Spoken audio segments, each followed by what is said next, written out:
Good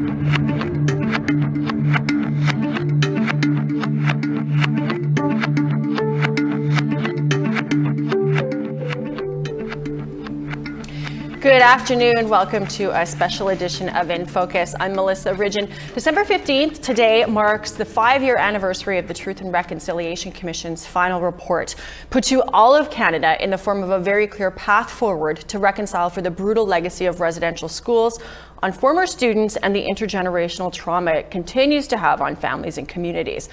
But when the last of the sage burned out and the cameras turned off 5 years ago, what's happened? Today we are putting truth and reconciliation in focus. How is Canada living up to its commitment to implement the 94 calls to action? What have been the victories and the defeats?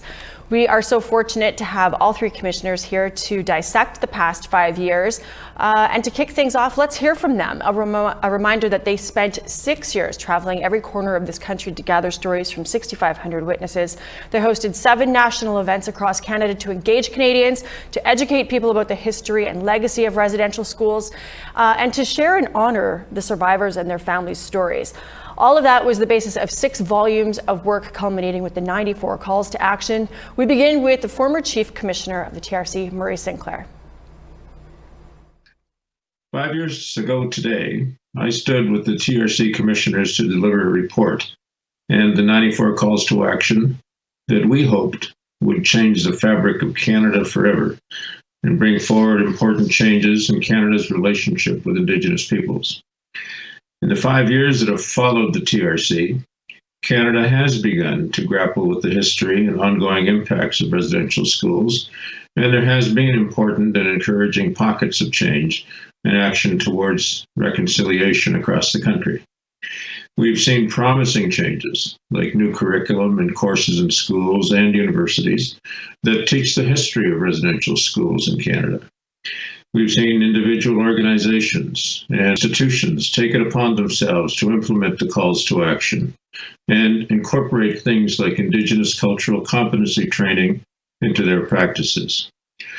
Although positive, these initiatives have not been consistently implemented across the country, and we've seen pushback from some provinces in fully committing to and supporting their implementation.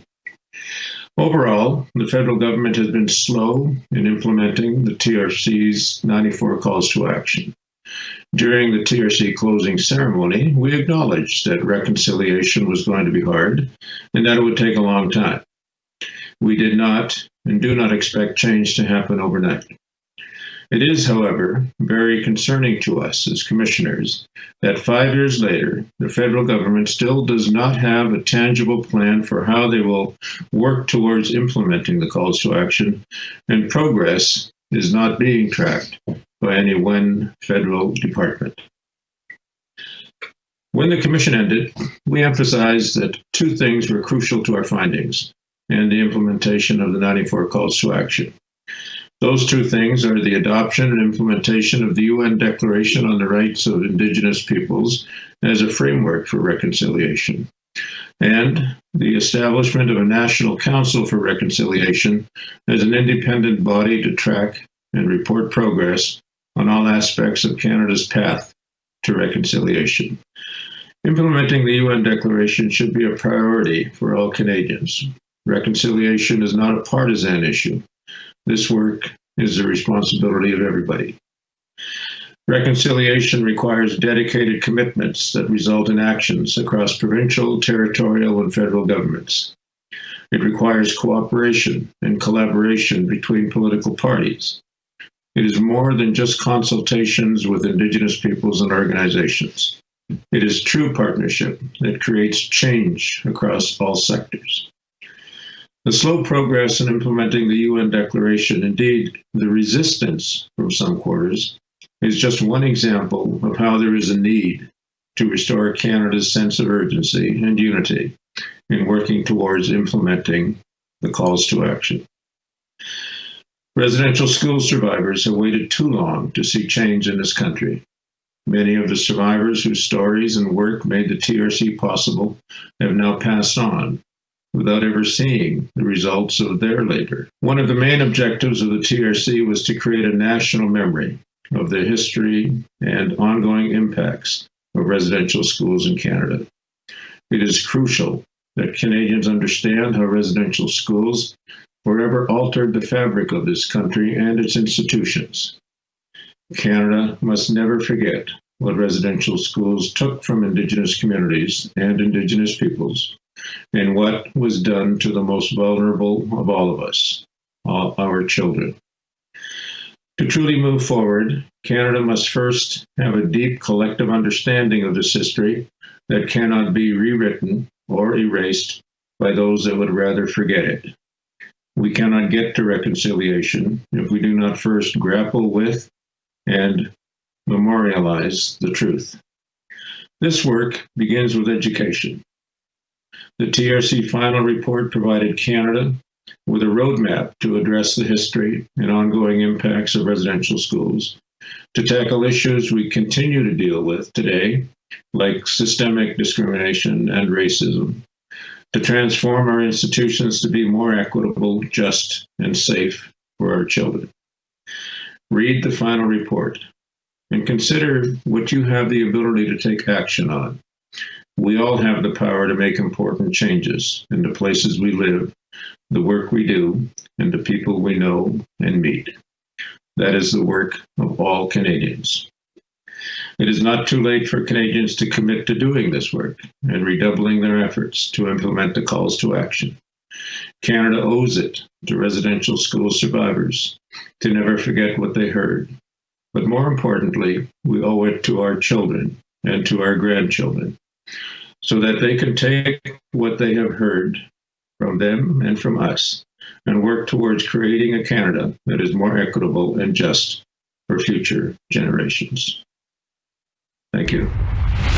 It's an emotional day for me today, the 5th anniversary of the final report of the Truth and Reconciliation Commission, the product of many, many voices of survivors, many visits to communities across the country, many ceremonies to honor the survivors, the intergenerational survivors, and those who lost their lives when they were at residential school as a result of the impacts of the residential school.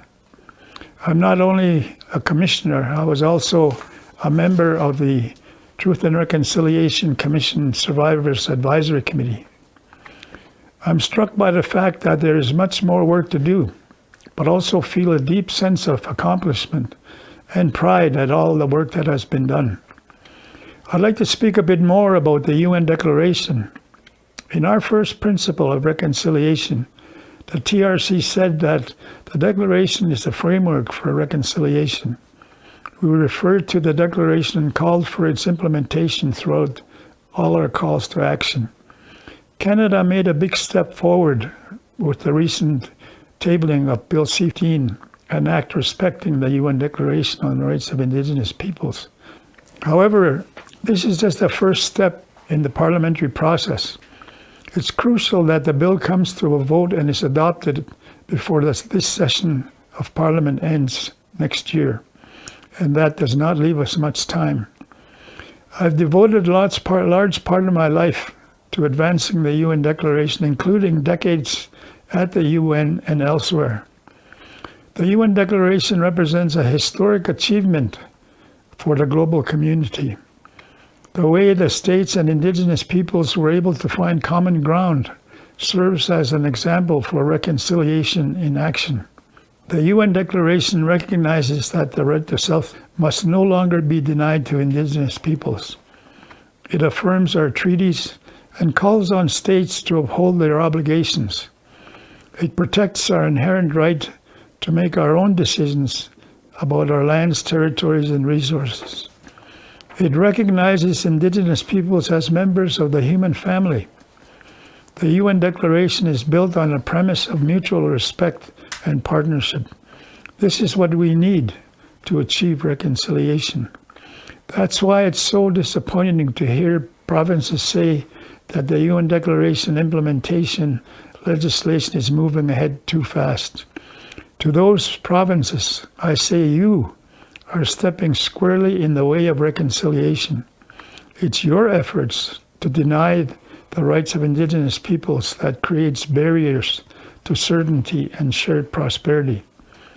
When we can all agree that we want to live in a country that respects human rights, equality and non-discrimination, justice and democracy, good faith and good governance. When all governments hold themselves to this standard, that's when we will see truth, reconciliation, justice and healing, not only for ourselves, but also for Mother Earth. I know that as we look forward to the next 5 years, we will see more efforts towards answering our calls to action. We must keep this at the forefront of our agendas.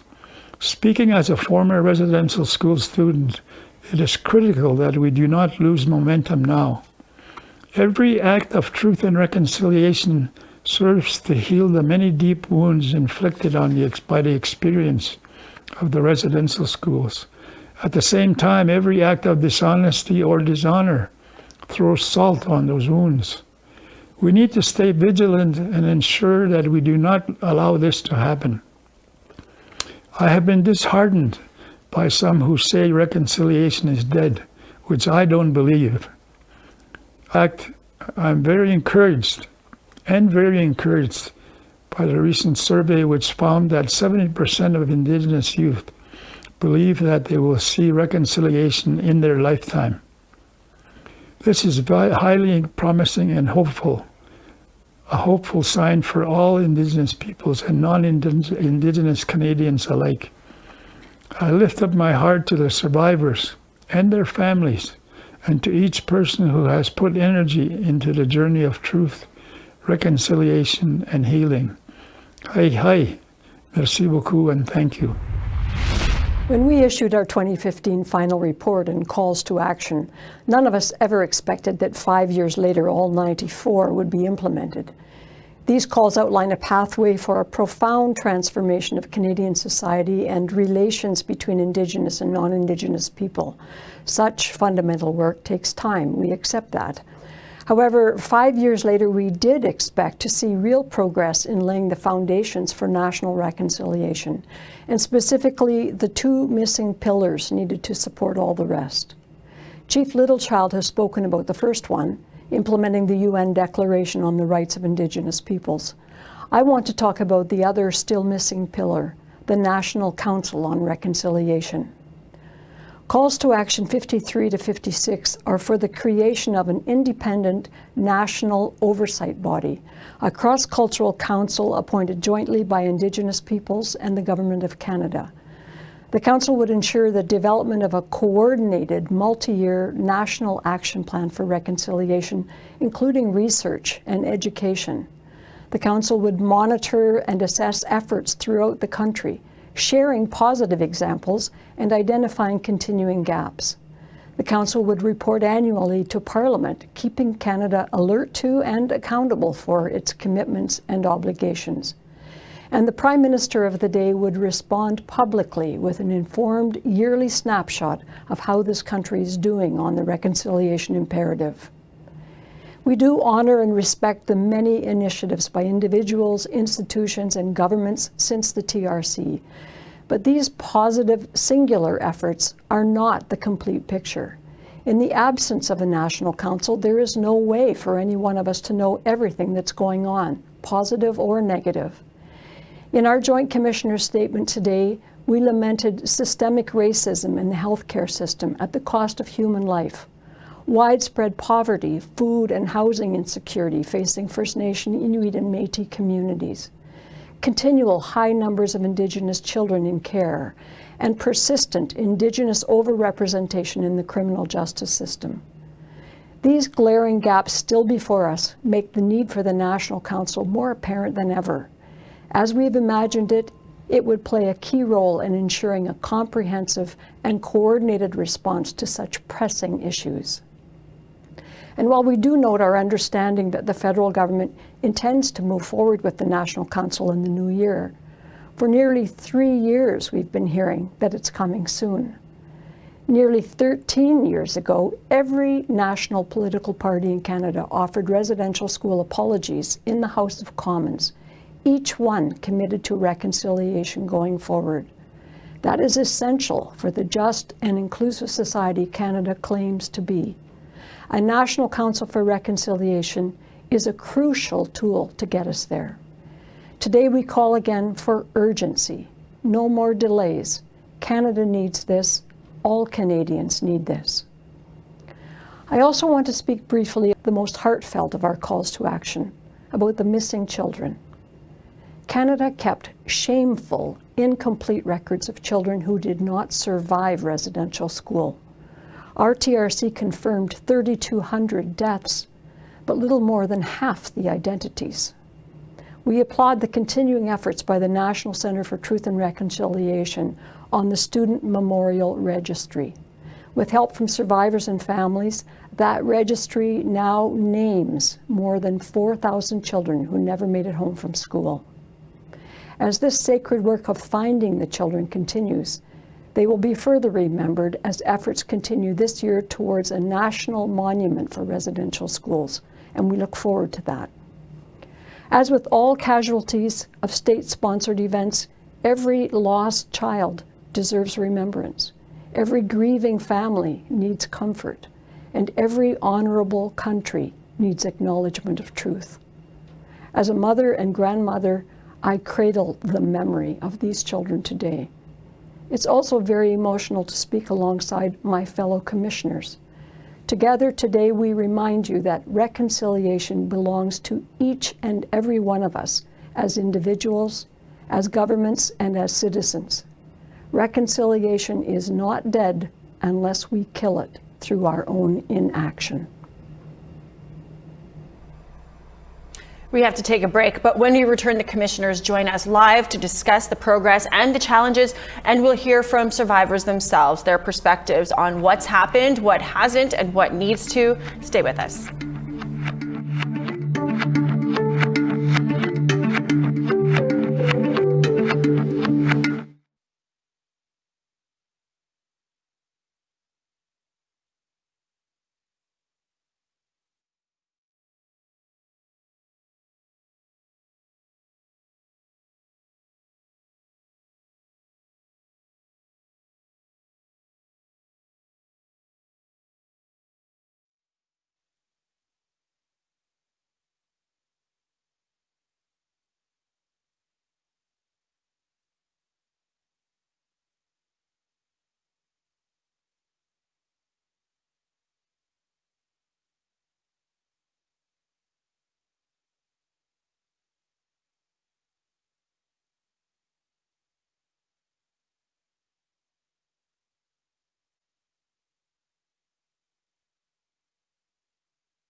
Welcome back. Thanks for joining us on this special edition of In Focus. Joining us now, former commissioners Murray Sinclair, Wilton Littlechild, and Marie Wilson. Thank you all for joining us.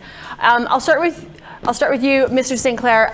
You said in your opening statement that progress has been slow, but there's been small and very important pockets of progress. You had also said part of the problem is that progress isn't being tracked. Can you kind of elaborate on that for us? Well, one of the most common questions that we get as commissioners is what's the event, what's been going on, and who's doing what. Mm-hmm. And we, quite frankly, can't tell anybody because we don't have any single source where we can check. We know that there are events going on.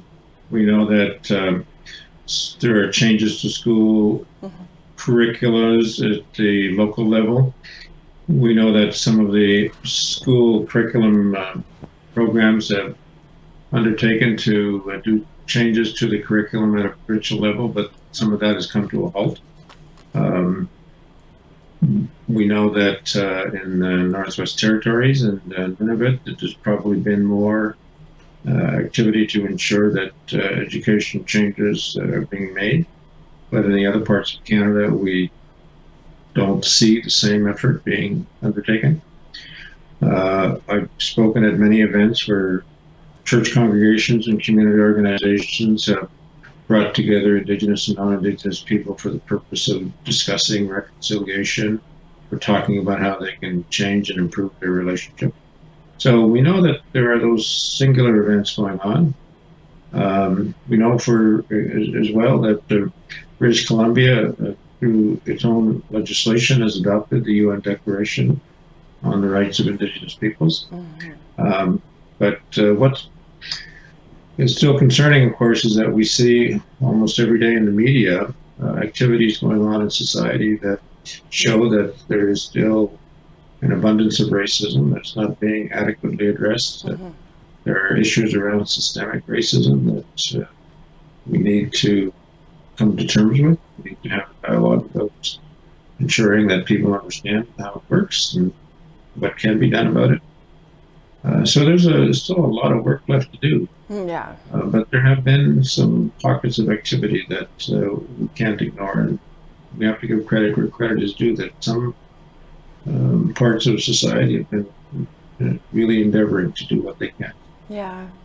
Ms. Wilson, you said that nobody thought that the 94 calls to action would be complete by now, 5 years later, sitting here saying, well done, washing our hands of it and moving on. But you did say that there's two missing pillars, UNDRIP implementation and the creation of a national council, which I guess that would be part of the, to Mr. Sinclair's point, nobody's keeping track of any progress. The national council would, I guess, be one facet of that, keeping track. What needs to come first, UNDRIP implementation or the National Council, or does it matter?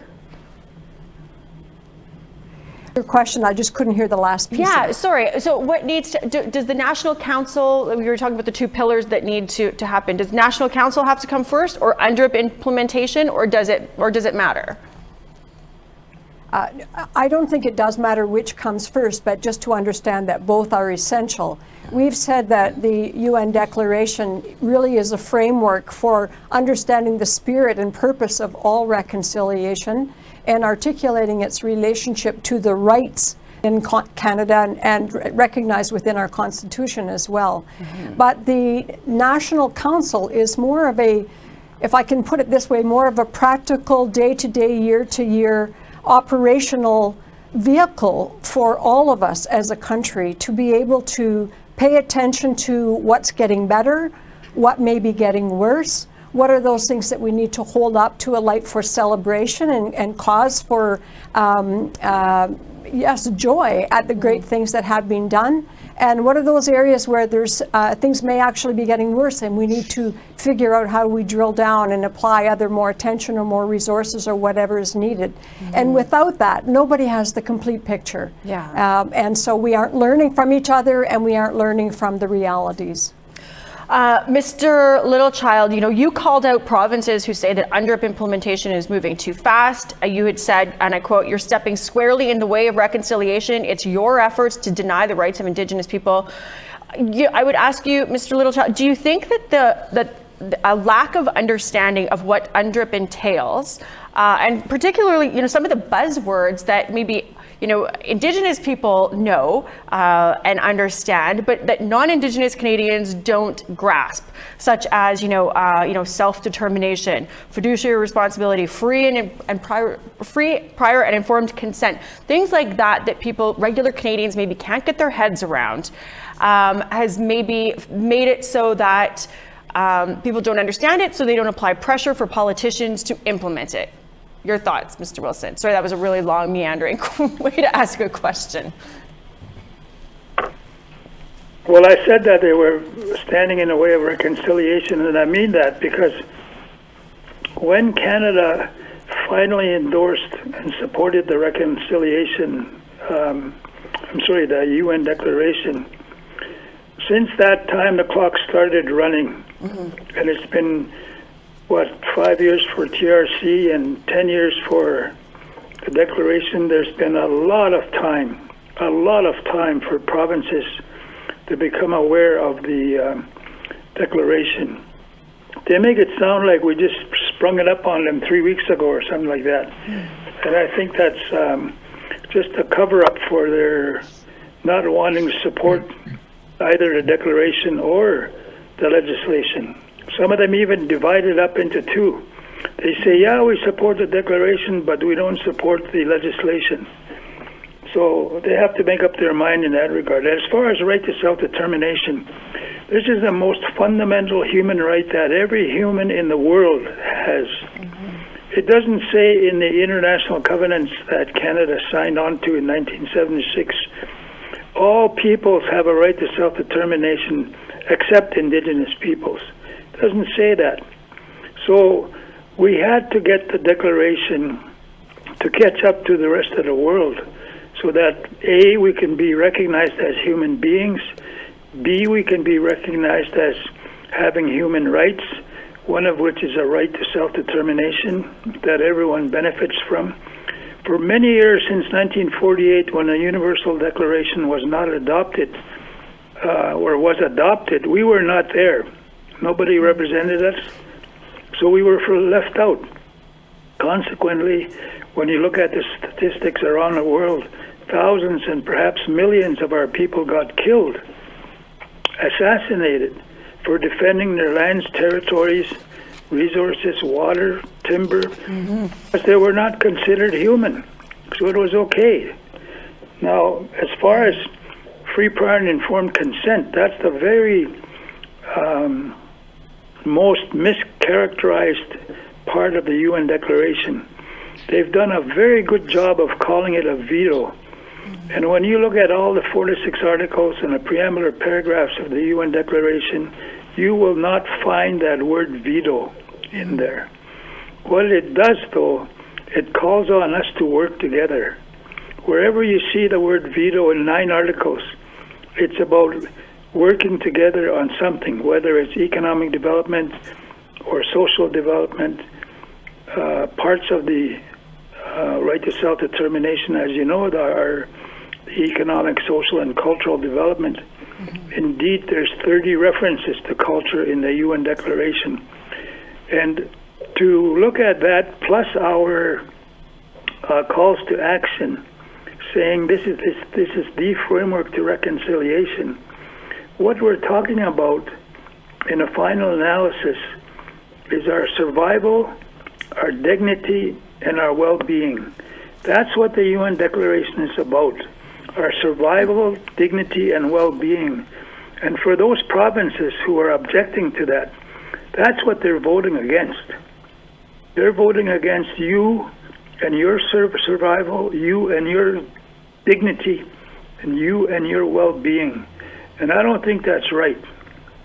I think that's very wrong to mischaracterize terms like free, prior, and informed consent, because that's not the truth. The truth is they're trying to protect their own provincial jurisdiction and lock us out. I'll give you a good example.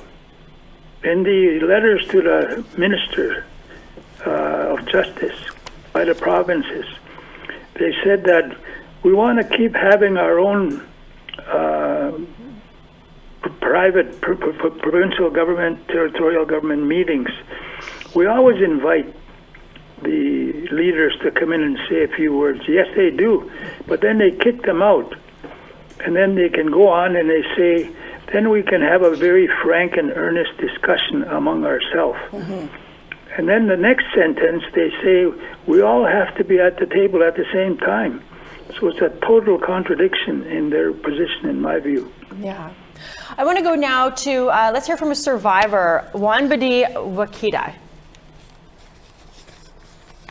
It takes a lot of effort and learning and understanding to know what this, first of all, the human being laws that are connected to the natural laws that are out there.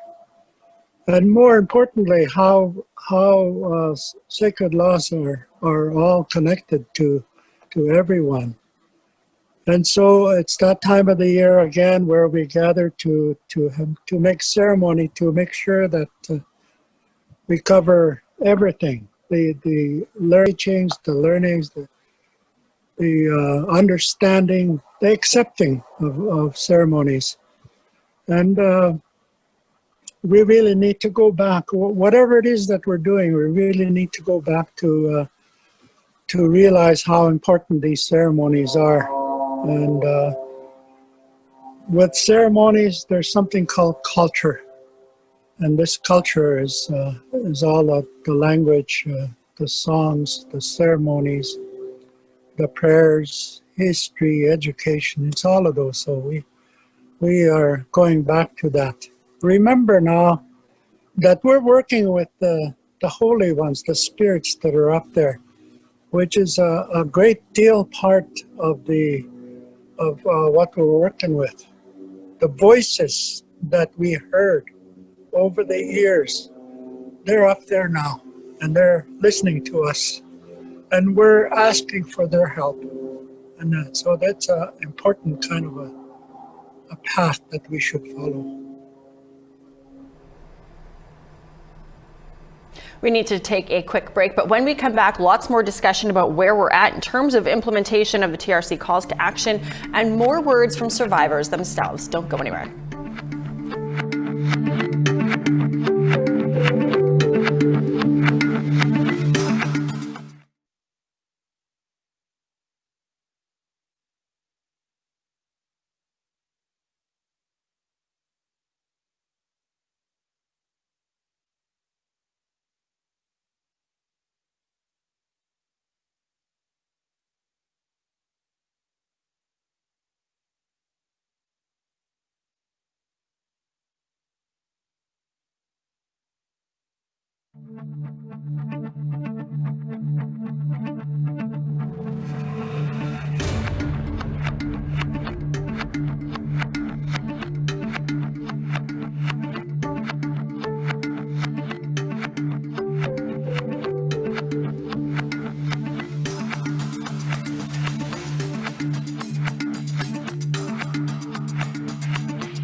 Welcome back. Here's another survivor, Garnet Anjikaneb. Let's take a listen.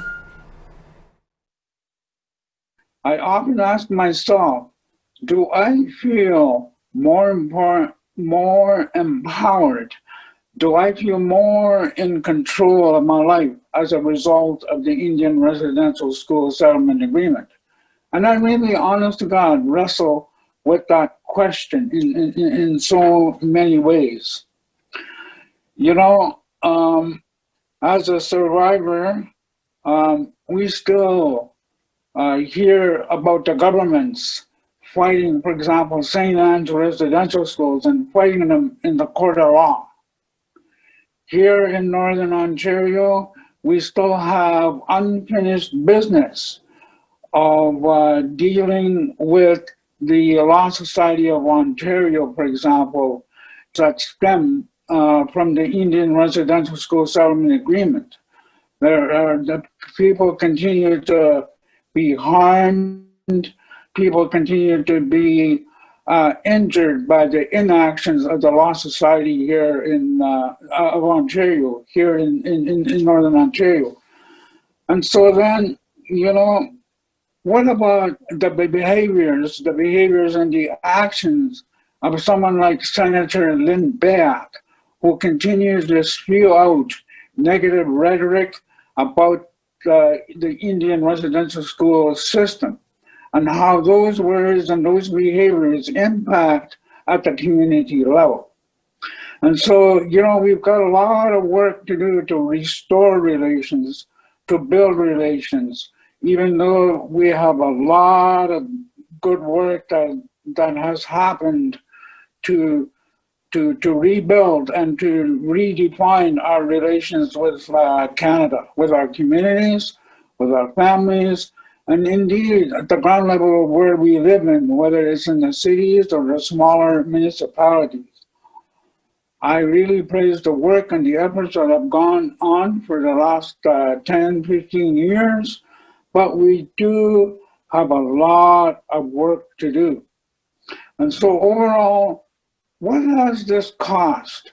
What has this cost in terms of the price that survivors have had to pay, in terms of the suffering that they went through?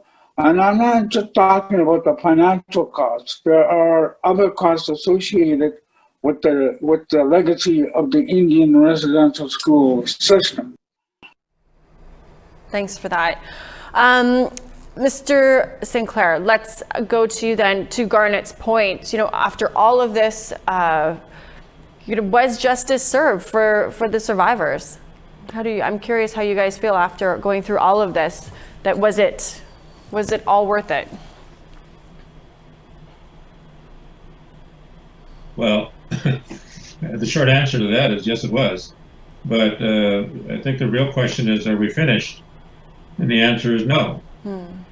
So until we finish, we can rightfully say that justice has not yet been reached. So I think that Garnet makes a very good point. There are still lots of work left to do, and it's up to us as Indigenous and non-Indigenous people to make sure that it gets done. The problem that I see sometimes is that people think it's up to the federal government to do everything. But in reality, it's up to Canadians and it's up to Indigenous people themselves as well to do things. And I don't doubt for a moment that there is a level of frustration out there that we have not yet seen the kind of results that we were hoping for. And that's the very issue that we raised in our comments. Yeah. Ms. Wilson, I'll ask you this question. We had a question from Jimmy DeRocher about many people who were not part of this, the day school survivors who were left out, and then there's, some of them are being dealt with in one capacity, and then others in a different one, and still others that are left out entirely. Jimmy DeRocher said, he would like to see commissioners kind of take this and kind of lead it, I guess, through as part of reconciliations to make sure that nobody else got left behind. What are your thoughts on that? Well, I'll say that during our time with the Commission, when we were still active, we made a decision, an intentional decision internally, that even though some people were left out of the settlement agreement, we would not leave anybody out of our work through the TRC. And so we went to parts of the country where there were so-called excluded students. We were in many Métis communities, for example. We were in parts of Labrador and other places that had been excluded. And we basically said anyone who feels that they have something that they need to tell the Commission that will help with Canada's understanding are welcome to share with us. So we were not exclusive in that way. Having said that, I do think, and I've said this before, I think we may have made an error in under-calculating the extent to which there would be follow-up work in which we ourselves could be implicated.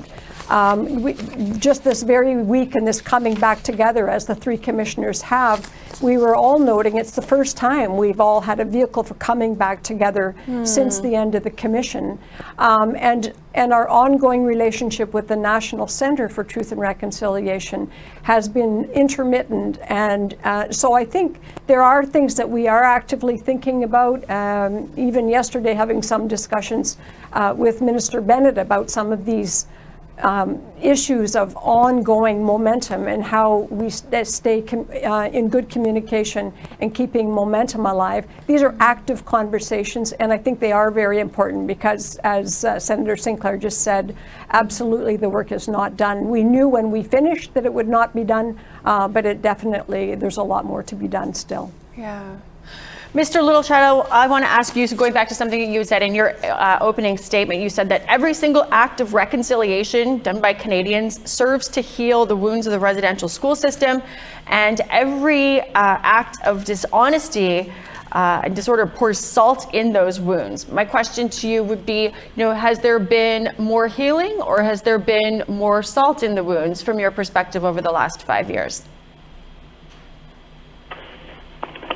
Well, I suppose it varies with individual to individual in terms of whether they feel more harmed now, in terms of more wounded, in terms of salt, as I used as an example. But can I just make two comments before I come back to that? I wanted to respond to the first survivor who spoke, because I want to underscore that when we went to the UN for 27 years and 10, 12 years after that in New York, we didn't always go and ask for stuff or ask someone to recognize our rights. We contributed a lot to the humankind, the world. And let me just give you one example that he raised when he talked about natural and sacred laws and ceremonies being bundled up in our culture. The UN and the international community only recognized 5 bundles of rights: economic, social, cultural, civil, and political rights. And those are divided up into 2 international covenants. Now, what was missing there was spiritual rights. And it was not until Indigenous, our sacred leaders, spiritual leaders, brought the issue of spirituality to the UN, that the world finally recognized that there is such a thing as having a right to spirituality. And that was a contribution the elders made to the world. The other contribution they made that's obvious, especially in a situation today as we speak, there's a conference going on climate change. The protection of environment, Mother Earth, and stewardship of environment is another contribution Indigenous peoples made. The recognition of Indigenous law, Indigenous family, Indigenous spirituality, as I said, Indigenous spiritual connection to the land, those teachings were a contribution to the world that the elder was talking about. Now, when you ask, I think it was Garnett, about healing, it was a very difficult mandate for us to go from truth and then immediately to reconciliation, because it's a spectrum. Everyone has a right to know the truth.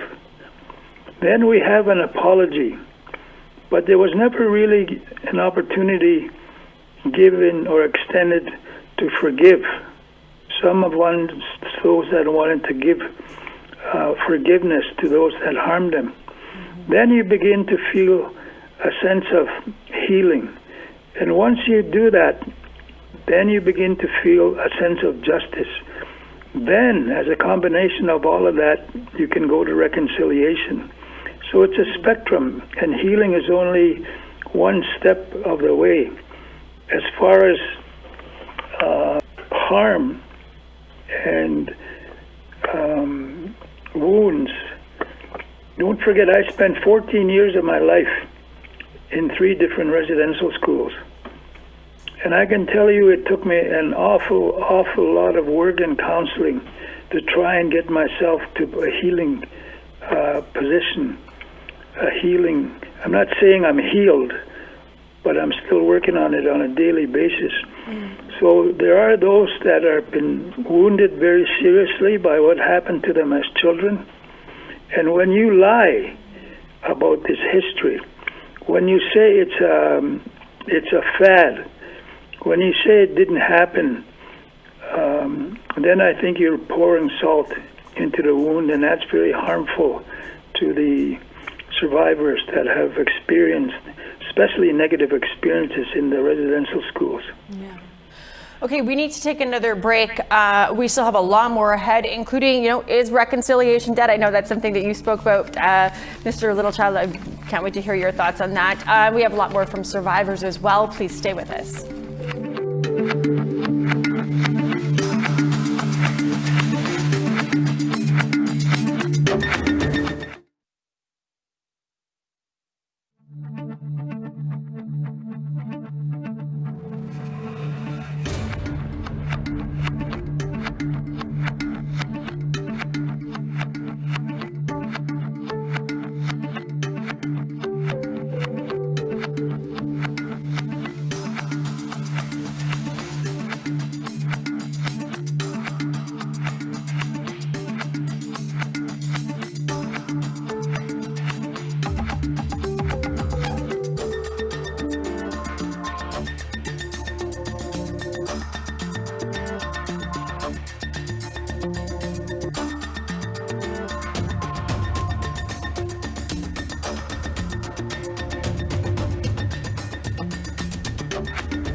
Welcome back. Let's take a listen now to another survivor.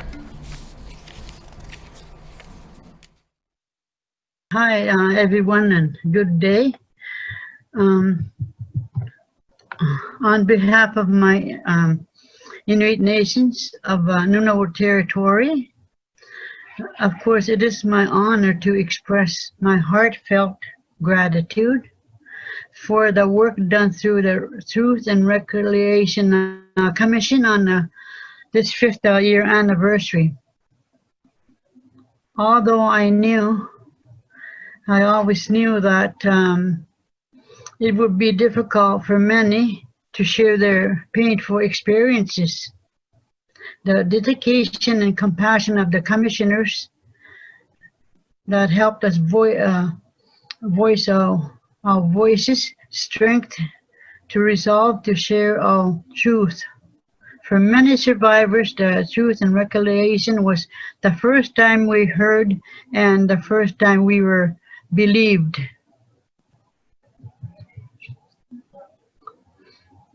It is important to honor the words of those who shared their experiences. I believe we do this by teaching the history of residential schools in all Canadian schools. My question to the commissioners is, I had to think about this part because I feel there's not many survivors left. It's important to remember all the survivors. And the question I had was, how can TRC commissioners, how could they further help us, the survivors,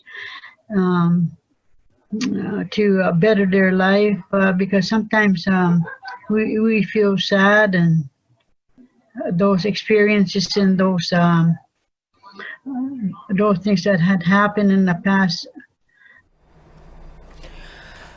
So, Ms. Wilson, I guess I'll put that to you. What, to Levita's point, is this something that a national council would be useful in? We've got survivors who are saying, we poured it all out, and now we kind of feel, in addition to the pandemic, just kind of left twisting out there without support. Is this something a national council would be helping with? Well, it is something that a national council would play a role in, because they would be able to tell us where there are activities going on that are in fact addressing some of the concerns and the needs that Lavinia is talking about. One of the things, for example, in our calls to action, and we always talk about the 94 calls to action, some of the 94 calls to action are actually repetitive of 20 other calls to action that were described in our interim report. And one of the ones that was very particular there had to do with the need for ongoing healing supports and healing services, and indeed healing lodges. We talk about that in the context of correctional facilities, but we also talk about it in the context of healing programs closer to home, particularly for those in northern Canada who have to go so far away to receive any kind of residential or continuous care. And the reason I think that's so important is that when you bring it back to the commissioners and say, what can we do to continue to help? I think it is fair to say that each and every one of us, the three of us, is trying in the ways we can, through the influence that we have and through the activities that we're involved in, to keep the conversation alive and to keep reminding people of their promises and their obligations. But I think also were those things that happened during our commission that people found so helpful. And one of the really simple ones was just that of creating space, sharing circles, convening opportunities for people to sit together and to hear each other and to be inspired and encouraged by each other. And some of that, and it's what Senator Sinclair, I think in part, was referring to when he said, what is the leadership that Indigenous peoples and communities have to take on themselves? Right. Some of that, and COVID notwithstanding, don't do it now, but when we can, to think about ways and places that we might come together and be of support to each other as well. So we'll continue our part, and communities have to feel confident, they've already demonstrated so much courage that they also have things to contribute themselves and being there for each other. Mr. Sinclair, I'll ask you this. In the past 5 years, you had said earlier, this isn't just about what can the federal government do. That's just one element of what needs to happen. But I would ask you, what are you most pleased with that you've seen from Canadians in terms of reconciliation in the past 5 years? And I guess then conversely, what would be something in the past 5 years that you've seen that's been incredibly disappointing to you? Well, probably the area where I think there's been most work that's impressed me has been with teachers. Yeah. Teachers have really taken to the need to change the way they educate children, students, about the history of Canada, about what a residential school experience was like. They've been doing it without necessary curriculum materials in many cases, but they have outside resources that they've been able to. We speak to a lot. Oh, I think we just lost Mr. Oh, there. An element of. Sorry, did you miss some of that? All right, thank you.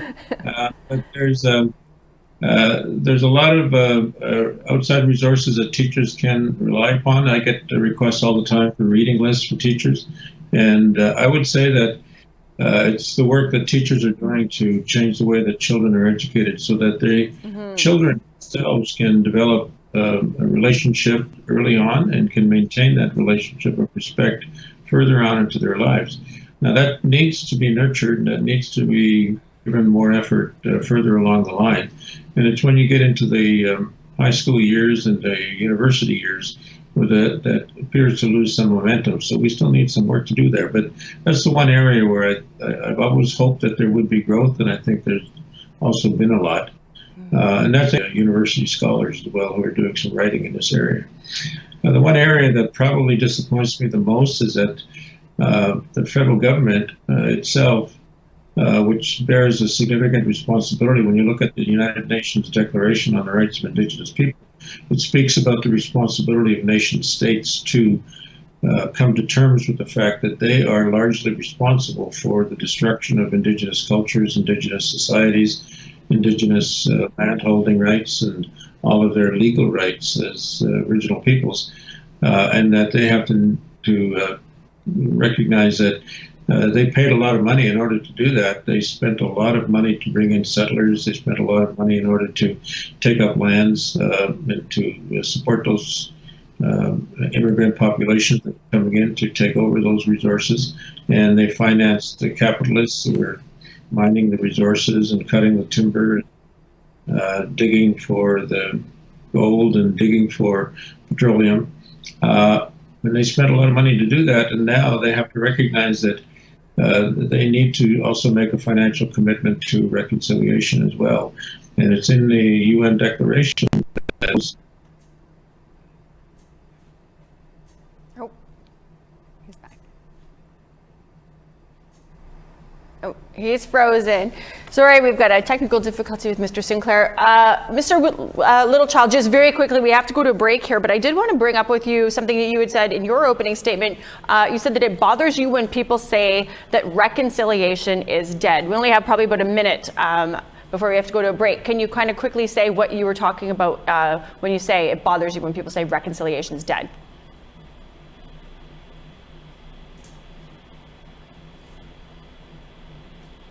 Nope, I think we've lost Mr. Littlechild as well. You know what? Why don't we just go take a break right now? We can get our technical glitches all sorted out. When we come back, we're going to talk about the thousands of children who died and vanished at residential schools. And of course, we'll hear from more survivors on this 5th anniversary of the TRC's final report. Please stay with us.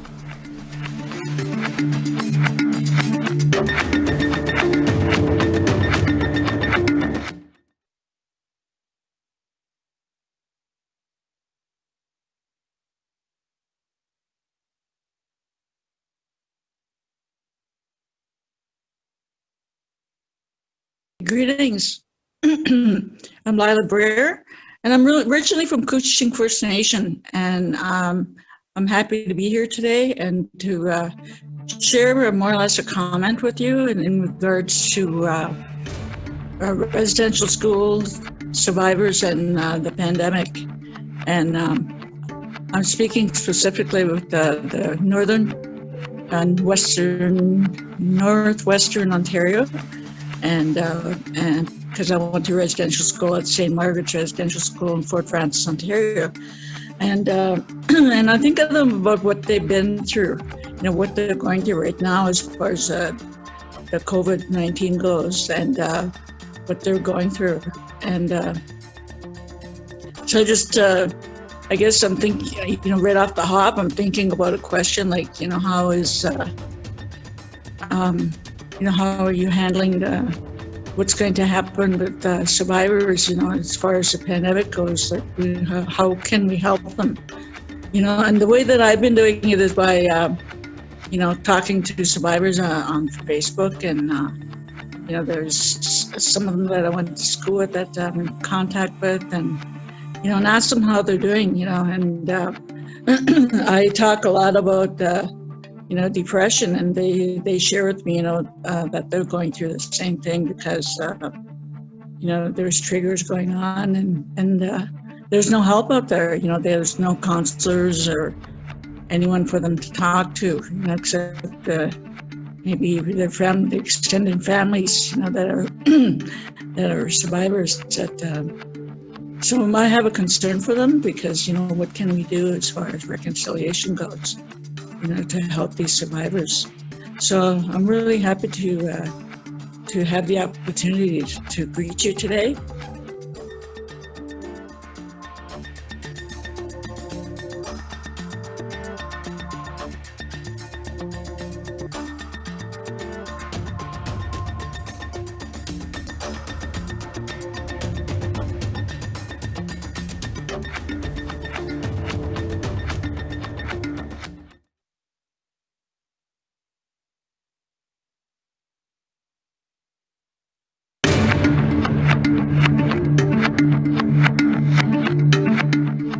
Welcome back. We have another survivor, Phyllis. Let's take a listen to her. Hi, my name is Phyllis Cugu. I am an Indian residential school survivor who attended the Indian residential school in Nova Scotia.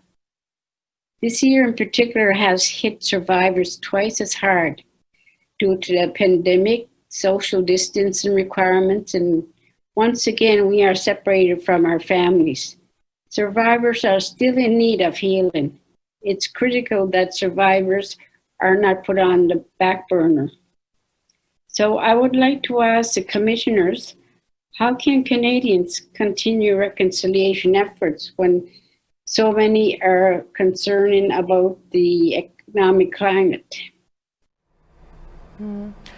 Mr. Littlechild, I wanted to ask you, I'd asked before the break, we had a little bit of technical difficulty, so I'll go back and ask you the question again. You said that it bothers you when you hear people say that reconciliation is dead. I want to know how come.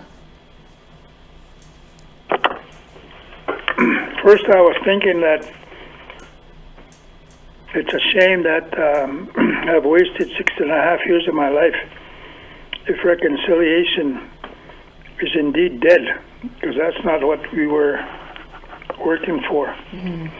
Some people say, how can we have reconciliation when we didn't even have conciliation? Others say, what's reconciliation mean? And if you say, well, it's 3 R's: restoring respectful relationships. And that's very action-oriented phrase. And then they ask, what about the 4th R? Revenge. After how you were treated as a child, how come you don't have any feelings for revenge?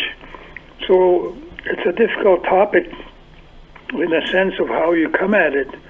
But for me personally, I was very disappointed to hear our own people say that, because it's also been said if it's going to die, it'll be us that'll kill it. So when I talk to my colleagues sometimes, my fellow chiefs, I say to them, we have to begin practicing the politics of hope. And by that I mean we have to give hope to our people through our leadership, especially the young people. give them a hopeful future to look towards and go forwards, rather than other options that they may choose to pick if they've lost hope already. So it's what I meant by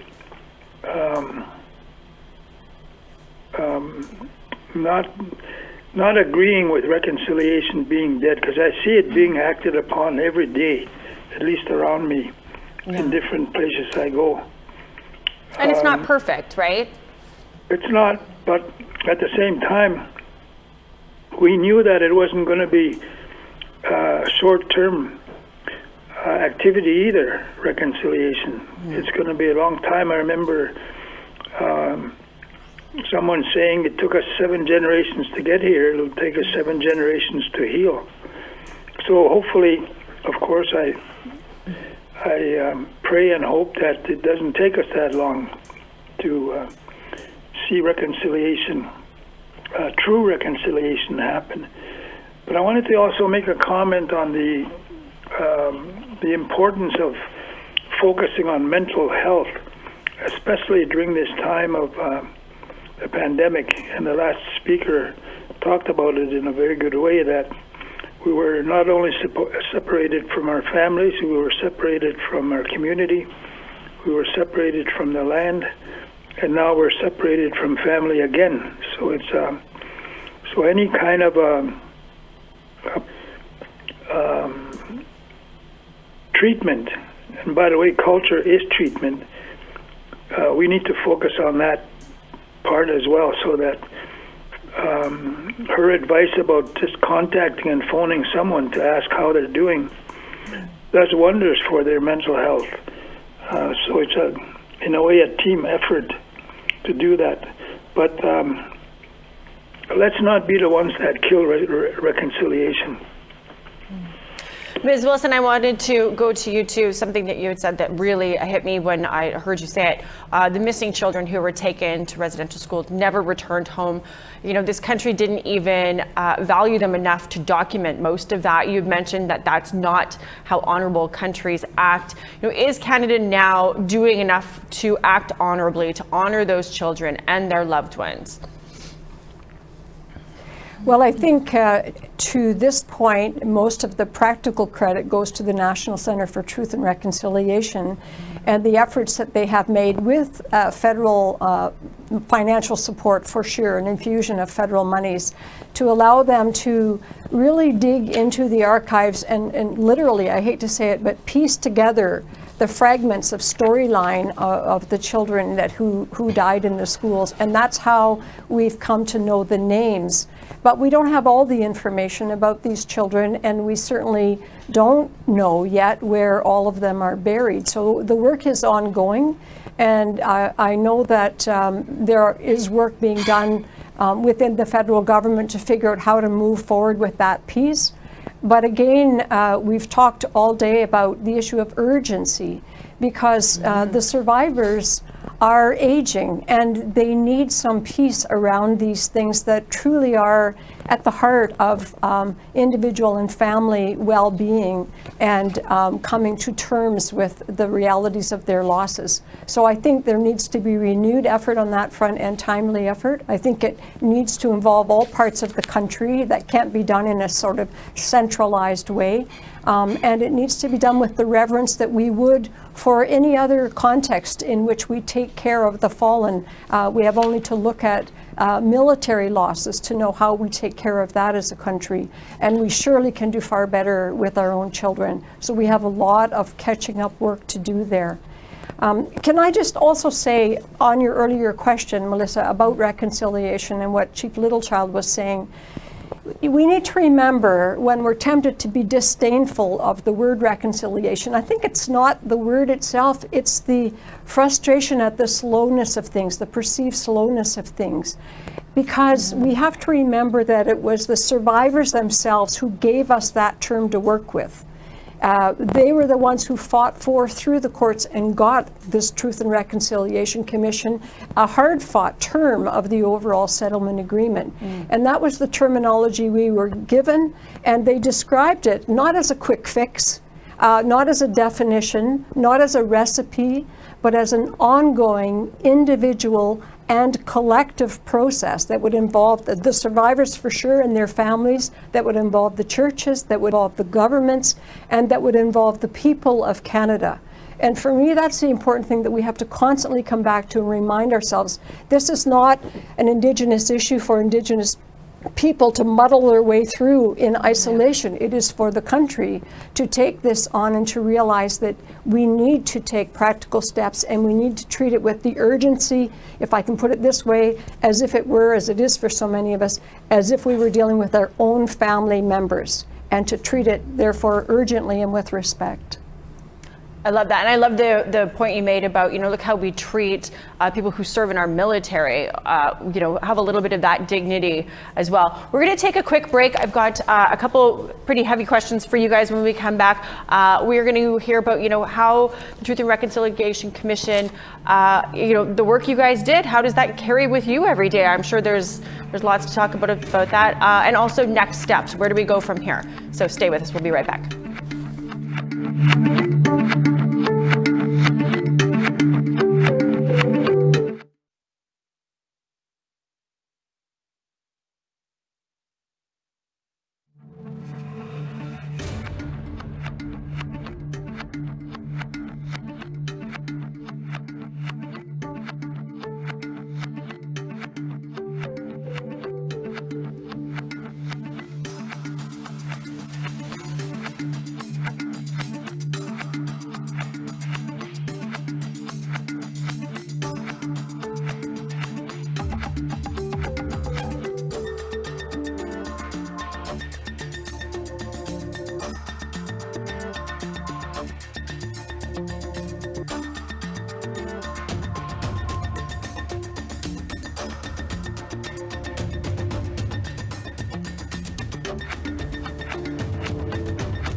Welcome back.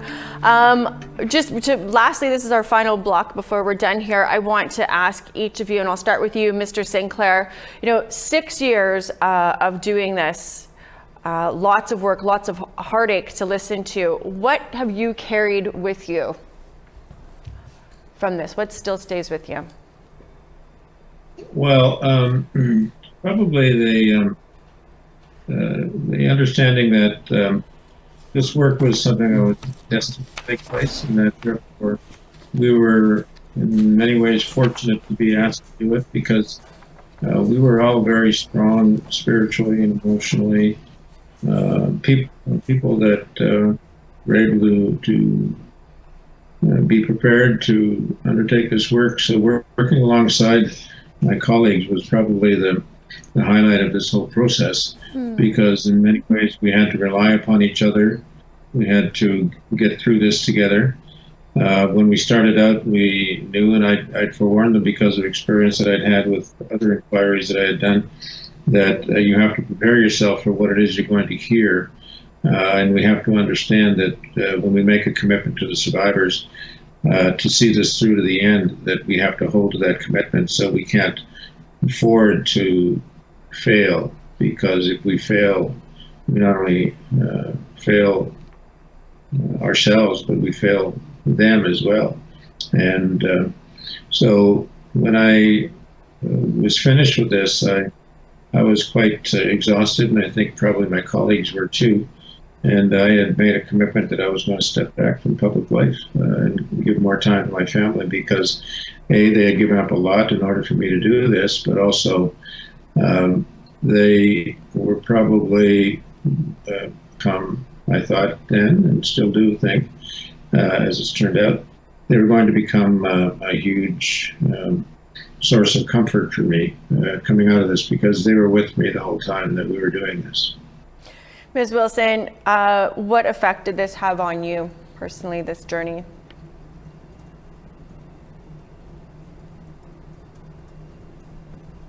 Was that for Chief Littlechild? I'm sorry, I couldn't hear where that was directed. That's for you, Ms. Wilson. What did this journey, what was the effect that it had on you personally? Well, you know, on a day-by-day basis, as it was unfolding, I can tell you there were days that were ravaging. And it is true what Senator Sinclair has said, that we relied on each other and we held each other up, and we each had spiritual supporters as well, advisors who helped us on that level. But what kept me and sustained me always was the example of the survivors themselves. I would often say to myself, all I have to do, all I have been asked to do, is to bear witness to this and to make sure that it's understood and never forgotten by those who need to learn. I didn't have to live it, and It was little children who lived it. And so I need to keep that as a grown-up in perspective, and not think of my role in this as having been anything other than a sacred trust and an honor and a commitment that I made, that I would continue advancing the stories and the teachings and the expertise of survivors for as long as there was breath in me. And so I have tried on a daily basis in various ways since then to keep that promise, and to continue to be inspired, as my colleague Chief Littlechild was talking about, the leadership of hope. Yes, hope was a very big part of what kept us going, and we also saw it on display in exemplary ways, as one survivor's courage would serve as encouragement to the next one, even those who didn't intend to speak and who ended up coming forward, and therefore setting down loads that they'd been dragging around for decades. So I think we have to continue to be that to each other, and we have to help Canada learn its lessons by continuing to teach them in the ways that we can. Mr. Littlechild, what, the 6 years you spent gathering these stories, what was the net effect on you personally? Well, I, first of all, didn't want to do it. I didn't want to be a commissioner, but I never really knew why until a couple of years into the journey, because I was hearing my own story repeated over and over again in front of me. The abuse, the physical, the mental, the psychological, the spiritual, the sexual abuse that happened to me. I was hearing that in front of me all the time, every single day. So I still wear that. I still wear that part of the journey personally today. Also, to have the government deny that 3 years of my life in one boarding school didn't exist, that there was not a boarding school. So that made me very angry, and had to really deal with my anger. through some very, very good and strong counseling. So, but what I take away from it on a positive side is when somebody said that there's the 7 most powerful words I can leave with you is that I'm sorry, I forgive you, and I love you. And I try to share that now today with my family every chance I get, because that's something that was kept away from us, that emotion of love. And like I say, I still work today. I'm still working on it daily. So it was a difficult journey for me at times, but luckily with my colleagues, as they said, we held each other up, and that's what helped us go through this very difficult time. Very quickly, I'll ask each of you one more question. What would you, we've been 5 years. Mr. Sinclair, what do you want to see happen in the next 5 years? We've got about probably 3 minutes left, so that's about a minute to each of you. I just wanted to say in response to the last question that one of the more motivating comments that I heard with one of the survivors was the late Isabel Knockwood, who used to say to us, happiness is my revenge, when she talked about her experience in schools, and I always was motivated by that. So I think so your last question is which again? What, very quickly, what do you want to see happen? What's the most important thing that could happen in the next 5 years? Well, next 5 years, I think we need to have the Council for Reconciliation in place. I think we need to get the UN Declaration in place. I think we need to begin the legislative change process that's necessary. And I think that government needs to develop a plan about moving reconciliation forward at the national level. Ms. Wilson, what would you like to see biggest priority to happen in the next 5 years for you? Well, I'll just say ditto to those for expediency, but adding in that we would have had at least a couple of cycles of annual reporting State of the Nation back from the Prime Minister of the day, so that the whole country becomes normalized in understanding that this belongs to all of us, and that becomes a regular expectation that we will take stock of ourselves and figure out where we need to do better. And also that all the little children will be found, and that we will have a magnificent national monument for residential schools in the national capital that is there to remind everyone, to teach everyone, and to offer solace to everyone on a regularized basis. Those are practical things I would like to see. Not unreasonable. Mr. Littlechild, what would you say your biggest priority is, what you'd like to see in the next 5 years? In the last at the United Nations, when the UN was adopting the UN Declaration, after it was adopted, I asked myself, and notwithstanding Canada had voted against it, now what? And in 2008, I made a list of next steps of what had to happen. And the first one about governance was for Indigenous peoples, tribes, and nations to adopt and implement the Declaration themselves. Secondly, to include it in their constitutions, for example. And I'm seeing that happen, which is absolutely amazing. The third one is fairly difficult right now because it works on having the regional, state, and provincial municipal governments support and endorse the Declaration. The fourth one is underway, which is to get the federal government to ensure that there's new legislation introduced, adopted to implement the Declaration. Fifthly, we need to utilize all relevant parliamentary and legislative committees. At the academic level, also it's happening. The UN Declaration has to be in the curricula at all schools and colleges, teaching the Declaration. At the local level, the very most important level is to educate our own people about the UN Declaration, so that not only members and staff in our governments and administration understand what it is, and for private industry to ensure that in their policies and core operational activities, for example, that they too adopt the UN Declaration and provide education for their management staff. I wrote that in 2008 after the articles of the Declaration were adopted. We're going to have to wrap it up there.